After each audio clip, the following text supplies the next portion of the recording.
बिस्मिल्लाहिर्रहमानिर्रहीम। अस्सलाम वालेकुम। रेड न्यूज़ के साथ मैं हुसैना हुसैन। चलते हैं खबर की जानिब।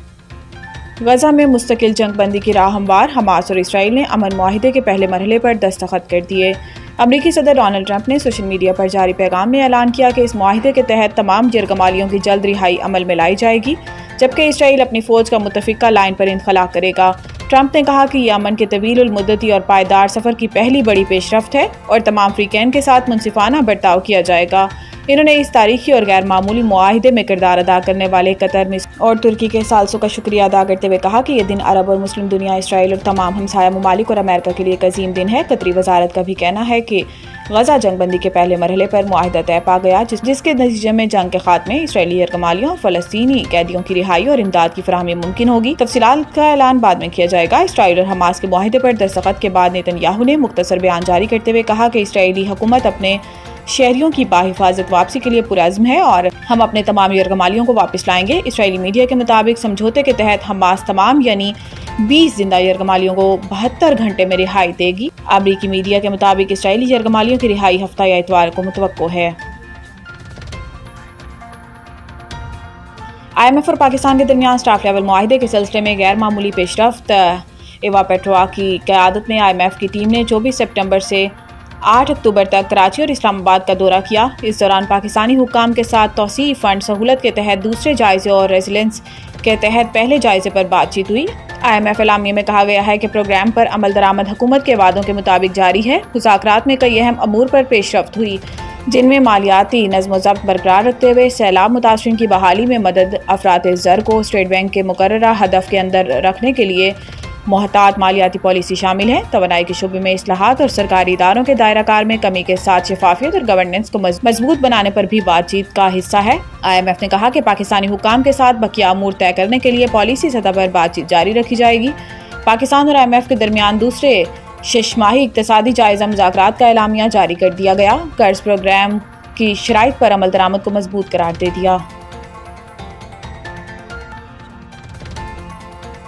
गवर्नर KP का अली अमीन गंडापुर के इस्तीफा पर शायराना तबसरा। गवर्नर खैबर पख्तूनख्वा फैसल करीम कुंडी ने कहा कि वज़ीर आला KP अली अमीन गंडापुर का इस्तीफा अब तक मौसूल नहीं हुआ।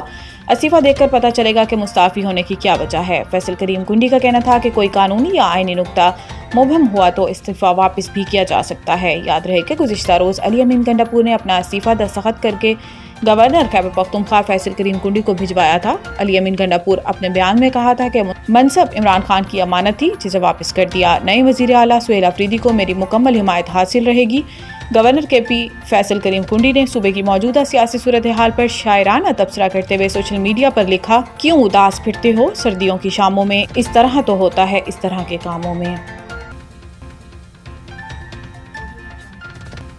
इलेक्शन कमीशन का तहरीक इंसाफ को बड़ा धचका, तमाम अरकान असम्बली आज़ाद करार। Islamabad election commission of Pakistan ने सुप्रीम कोर्ट के फैसले की रोशनी में तहरीक इंसाफ और सुन्नी इत्तेहाद काउंसिल के अरकान असम्बली को आज़ाद करार दे दिया। इलेक्शन कमीशन ऑफ पाकिस्तान की जानिब से जारी एलामिया के मुताबिक कौमी और सूबाई असम्बलियों में PTI से वाबस्ता तमाम अरकान अब आज़ाद हैं। इलेक्शन कमीशन का कहना है कि सुप्रीम कोर्ट के 25 अगस्त 2025 के तफसीली फैसले के बाद अरकान की वाबस्तगी PTI या सुन्नी इत्तेहाद काउंसिल से जाहिर नहीं होगी। सुप्रीम कोर्ट के आईनी बेंच के फैसले की रोशनी में कौमी असम्बली समेत सूबाई असम्बलियों में पार्टी पोजीशन भी तब्दील होगी। इलेक्शन कमीशन ने कौमी असम्बली पंजाब, खैबर पख्तूनख्वा और सिंध असम्बली की पार्टी पोजीशन से मुतालिक नई फहरिस्तें जारी कर दी।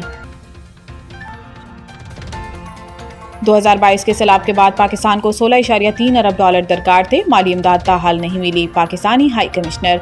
बरतानवी खबरसां इदारे में लिखे गए मजमून में डॉक्टर फैसल ने कहा कि पाकिस्तान को 2030 तक क्लाइमेट एडॉप्टेशन के लिए $152 अरब दरकार होंगे। तरक्की पजीर ममालिक को तालीम, सेहत और तरक्याती मनसूबों की बजाय हंगामी इमदाद पर वसाइल खर्च करना पड़ते हैं। खुसूसी मजमून में डॉक्टर फैसल ने लिखा कि तरक्की याफ्ता ममालिक को अपने $100 अरब सालाना के वादे को पूरा और बढ़ाना होगा। इमदाद को कर्जों की बजाय ग्रांट्स और नरम शराइत के कर्जों की सूरत में फराहम की जाएगी।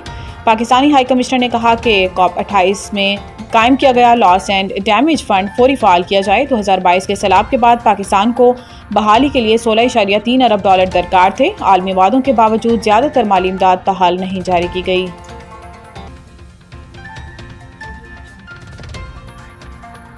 क्रिस्टियानो रोनाल्डो दुनिया के पहले अरबपति फुटबॉलर बन गए। गुज़िश्ता 2 दिहाइयों से ज़्यादा अरसे तक यूरोप के बड़े बड़े क्लब्स जैसे मैनचेस्टर यूनाइटेड और यूवेंटस में खेलते हुए 40 साला पुर्तगाली स्टार ने अपनी शोहरत से भरपूर फ़ायदा उठाते हुए नाइकी और आर्मानी जैसे ब्रांड्स के साथ अच्छे खासे नकद मुआहिदे किए, लेकिन मौजूदा वक्त में यानी अपनी खेल के इख्तितामी दौर में इन्हें सबसे अमीर खेलों के अफराद में शामिल कर दिया गया, जब इन्होंने जून में सऊदी अरब के क्लब अल नसर के साथ एक नया मुआहिदा किया जिसकी रिपोर्ट शुदा मालियत $400 मिलियन से ज़्यादा है।